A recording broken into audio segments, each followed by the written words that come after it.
There are certain corners of history that feel less like real life and more like a fever dream. Places and times where the rules didn't seem to apply, where glamour and recklessness danced hand in hand under a hot, unforgiving sun. One of those places was a stretch of the Kenyan highlands in the 1920s and 30s, a place the world came to know by a famously ironic name, Happy Valley. It was a haven for a caste of wealthy, aristocratic, and often scandalous expatriates who lived a life of endless parties, affairs, and adventures, all while the world outside their bubble burned with war and depression. And at the very heart of this dazzling, dangerous world was its uncrowned queen. She was a beautiful American heiress, a cousin of the Vanderbilts, who captivated everyone she met with her wit and wild spirit. But behind the charm and the pearls, she harbored a dark, all-consuming secret, one that earned her a shocking and tragic nickname, the girl with the silver syringe. This is the story of Kiki Preston, a woman who flew dangerously close to the sun, and the haunting story of what happens when the party finally has to end. To understand a force of nature like Kiki Preston, you must first understand the extraordinary world that created her. She was born Alice Gwynn in 1898, a true child of America's Gilded Age. This was an era of wealth so vast and concentrated, it remains staggering to this day.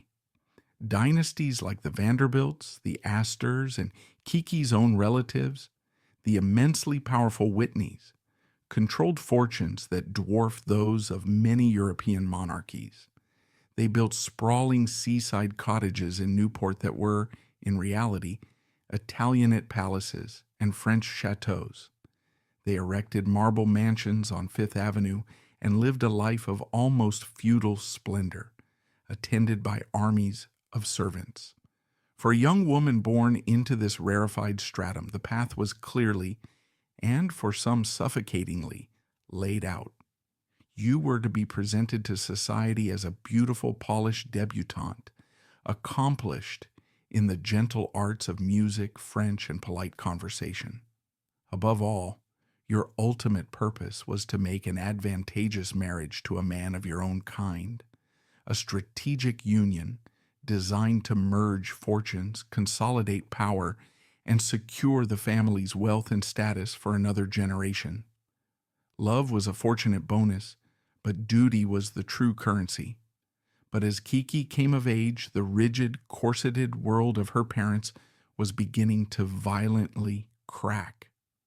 The Great War of 1914 to 1918 had shattered the old certainties of the 19th century, leaving an entire generation of young people disillusioned and spiritually adrift. They had witnessed the horrors of industrial warfare, the senseless slaughter in the trenches of Europe, and had lost all faith in the institutions, traditions, and values that had sent them there. This collective trauma gave birth to the Roaring Twenties. It was an explosion of sound and fury, of revolutionary jazz music pouring out of illegal speakeasies, of powerful automobiles racing down new highways, and of a new, rebellious kind of woman, the flapper. She defiantly bobbed her hair, shortened her skirts, smoked cigarettes in public, and demanded a life of personal and social freedom. It was an age of exhilarating possibility, but also of profound existential ennui. This was the central contradiction that would define Kiki Preston's life. She was born to the immense privilege and strict, suffocating rules of the old world, but she was blessed, or perhaps cursed, with the wild, untamable, and searching spirit of the new one. She had all the money in the world and all the desperate restlessness that comes with having nothing tangible left to strive for.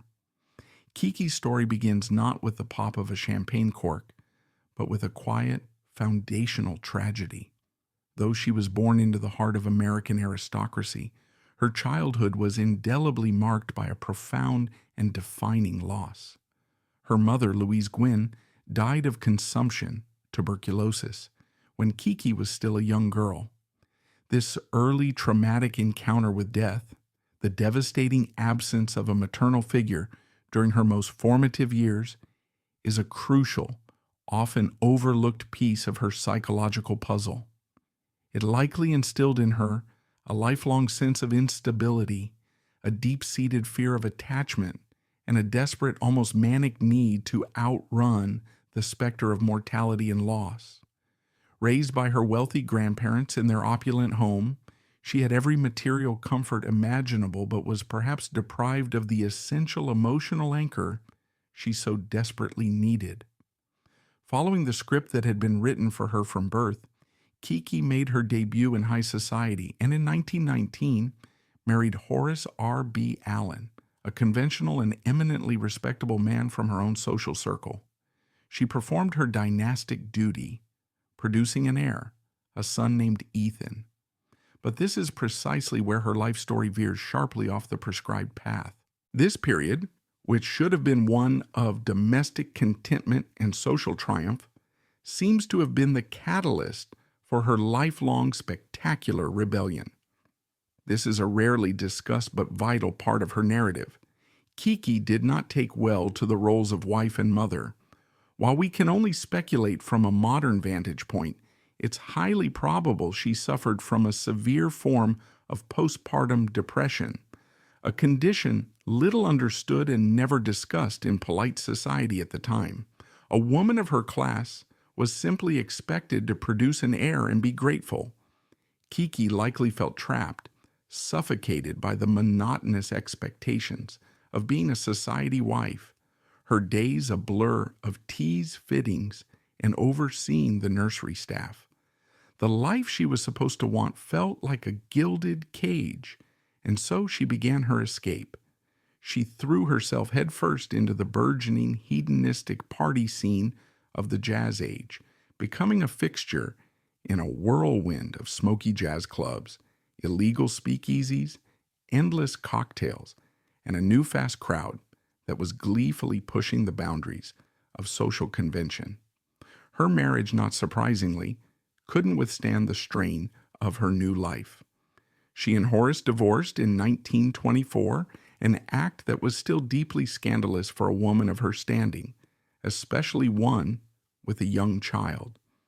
But Kiki was already moving on, hurtling forward. She had fallen for Jerry Preston, a handsome, adventurous, and equally wealthy American sportsman who shared her insatiable thirst for a life less ordinary.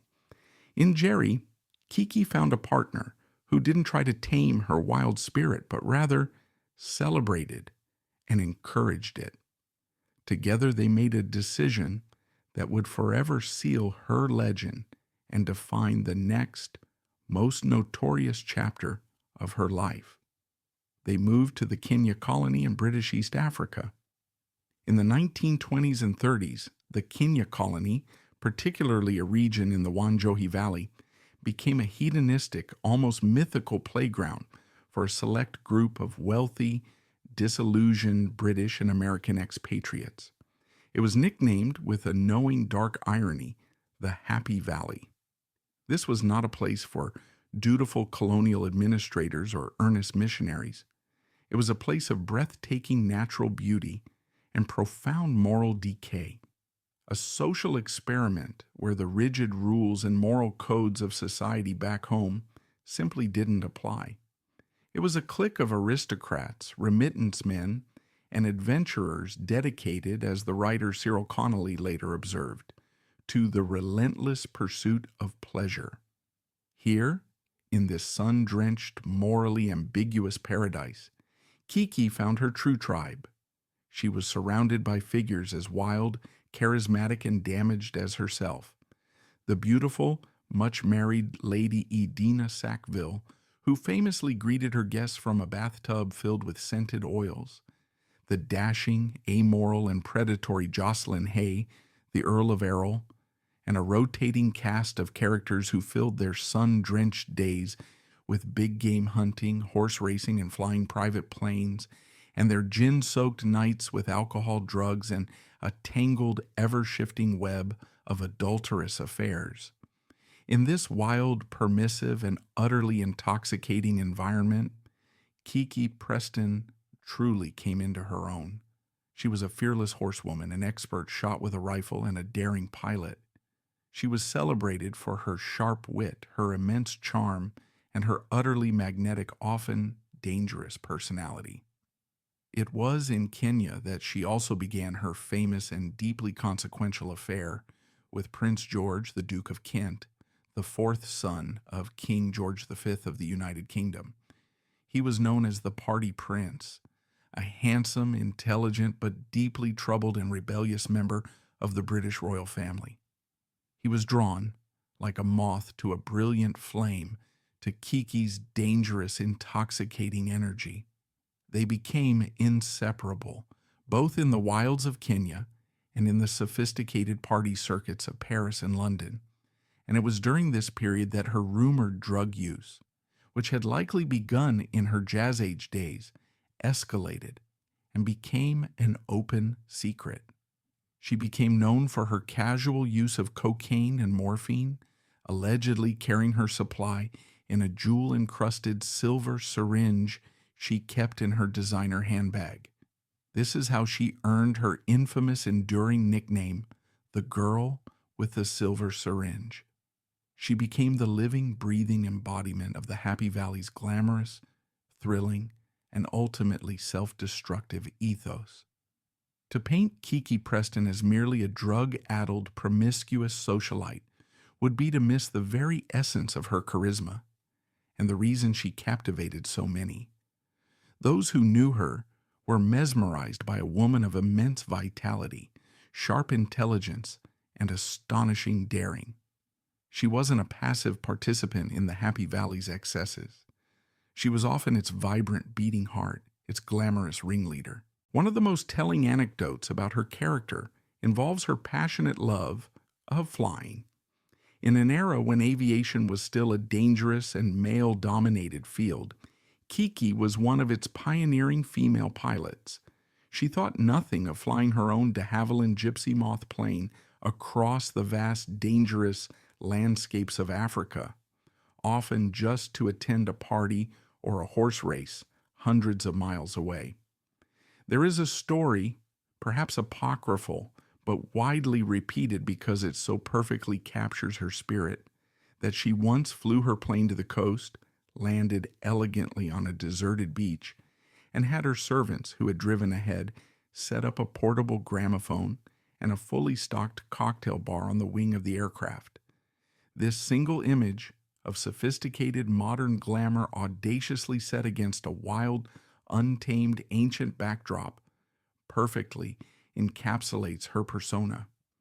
She was a woman who demanded that life be an extraordinary, cinematic adventure, and she had the immense wealth and the sheer nerve to make it so. But beneath the high-octane glamour and the shocking headlines, the core of her story is a profound and ultimately tragic tale of her relationships, particularly with the men in her life and, most poignantly, her son. Her affair with Prince George was more than just a casual fling. They were, by many accounts, deeply connected kindred spirits. Both were highly intelligent, artistically inclined, and felt utterly constrained by the suffocating conventions of their respective worlds. Both sought a desperate escape from their inner demons through sensation, speed, and drugs. The writer James Fox, in his seminal book White Mischief, which investigated the Happy Valley set, offered a chilling insight. They were a group of people who had been traumatized by the First World War. They were dancing on the edge of the grave. Kiki and Prince George were dancing there together, a glamorous doomed couple. Their bond was one of shared damage, a mutual recognition of the darkness that lay beneath their polished public surfaces. The most critical and heartbreaking relationship in her life, however, was with her son, Ethan. By all contemporary accounts, Kiki was a deeply unconventional and often physically absent mother. She sent Ethan to the finest boarding schools in America and Europe and spent long, extended periods away in Africa and Paris. Yet, the tragedy that would ultimately define both of their lives suggests a bond that was far more complex and powerful than simple neglect. Ethan grew into a troubled, sensitive young man, haunted, perhaps, by his mother's scandalous reputation and his own unstable, globe-trotting upbringing. He struggled to find his own identity, to find his place in a world that had moved on from the Jazz Age excesses his mother had so famously embodied. The final tragic act of Kiki's life was set in motion by her son. The glittering, lawless world of the Happy Valley began to crumble in the early 1940s. Its death knell was the sensational murder of the Earl of Errol, a crime that exposed the rot and jealousy at the heart of the community and brought unwanted scrutiny from the outside world. Then came the Second World War, which brought a final definitive end to the era of decadent expatriate life. Kiki's world was vanishing. Her great love and kindred spirit, Prince George, was killed in a mysterious military plane crash in Scotland in 1942. One by one, her anchors to her adventurous life were coming loose. She eventually returned to the United States, a living relic of a bygone era. Her legendary beauty faded, her health ravaged by years of addiction and hard living. And then came the final unbearable blow. In 1946, her son Ethan Allen, then just 26 years old, jumped to his death from a hotel window in New York City. The specific reasons for his suicide are lost to history, but it was the tragic culmination of a life lived in the long, dark shadow of his mother's notoriety. For Kiki, this was a loss from which there could be no recovery, no escape.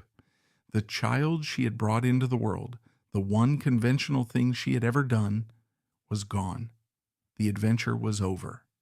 The life of Kiki Preston is inextricably tangled in a web of controversy and historical debate, much of it centered on her role as a seductive and perhaps fatally corrupting influence on those around her. Most notably, a member of the British royal family, Prince George. The central question that has fascinated historians and royal biographers for decades is this: did the American heiress Kiki Preston introduce the Duke of Kent to hard drugs? One side of the debate, fueled by years of society gossip and sensational memoirs, paints Kiki as a classic femme fatale. In this version of events, she was the experienced, worldly, and dangerously alluring woman who took the impressionable young prince under her wing and led him down a dark path of addiction to morphine and cocaine. This narrative serves a convenient purpose, especially for protectors of the royal image.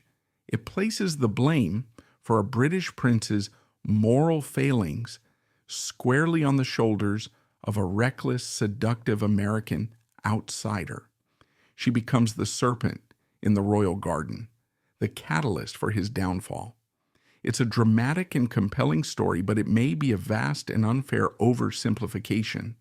The other, more nuanced and historically supported interpretation suggests that Prince George was already a deeply troubled man with a well-established taste for rebellion and a penchant for the wild London party scene long before he met Kiki.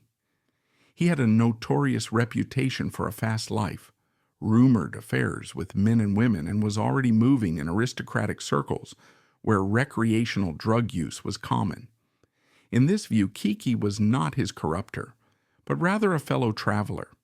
They didn't lead each other astray. They simply found in each other a partner who shared the same desperate need for escape from their own inner demons. Their relationship was not one of predator and prey, but of two equally damaged, thrill-seeking souls who recognized their own pain and restlessness in the other. The truth is likely impossible to know for certain. Buried with them and the many secrets of their hedonistic set. The other significant and painful controversy surrounding Kiki revolves around her role as a mother.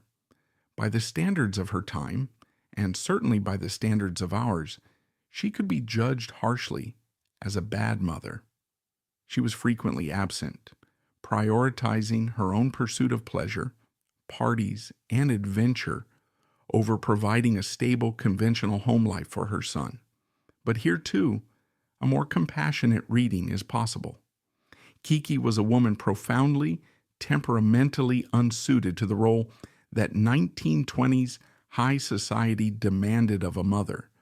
Her flight from domesticity was not necessarily a rejection of her child as an individual, but a desperate rejection of a life that felt like a death sentence to her wild, untamable spirit. Furthermore, in her social class, it was standard practice for children to be raised primarily by nannies, governesses, and boarding schools, with parents often being distant, glamorous figures. While Kiki's absence was extreme, the emotional distance was not entirely atypical. The devastating, life-ending impact of Ethan's death on her provides the most compelling counter-argument to the idea that she was simply a cold, unfeeling mother. Her final tragic act was a direct, desperate, and grief-stricken response to his loss. It suggests that beneath the many layers of glamour, addiction, and apparent selfishness, there was a deep, if profoundly complicated, maternal bond. Her ultimate tragedy is that she may have only been able to fully comprehend the depth of that love in the face of its absolute and permanent absence. So what is the lasting significance of Kiki Preston? Why does her story, nearly a century later, still hold such a powerful, haunting grip on our collective imagination? Kiki's importance lies not in any tangible achievement. She built no monuments and passed no laws, but in what she represents. She is, perhaps, the ultimate tragic archetype of the poor little rich girl, a living, breathing cautionary tale about the profound and corrosive emptiness that can accompany extreme purposeless privilege. Her life is a powerful, dramatic testament to the age-old truth that money cannot buy happiness, and that a life without meaning, no matter how glamorous or adventure-filled, can become an unbearable burden. She is also a defining symbol of a specific, vanished, and endlessly fascinating era. Kiki Preston embodies the dark, self-destructive, yet undeniably alluring heart of the lost generation. She represents the frenetic, desperate search for sensation that characterized the years between the two world wars, a search born from the collective trauma and disillusionment of a society that had lost its moral compass. Her story, and that of the entire Happy Valley set, serves as a fascinating and disturbing chapter in late colonial history, exposing the moral vacuum, decadence, and racial arrogance that often lay beneath the polished veneer of the British Empire.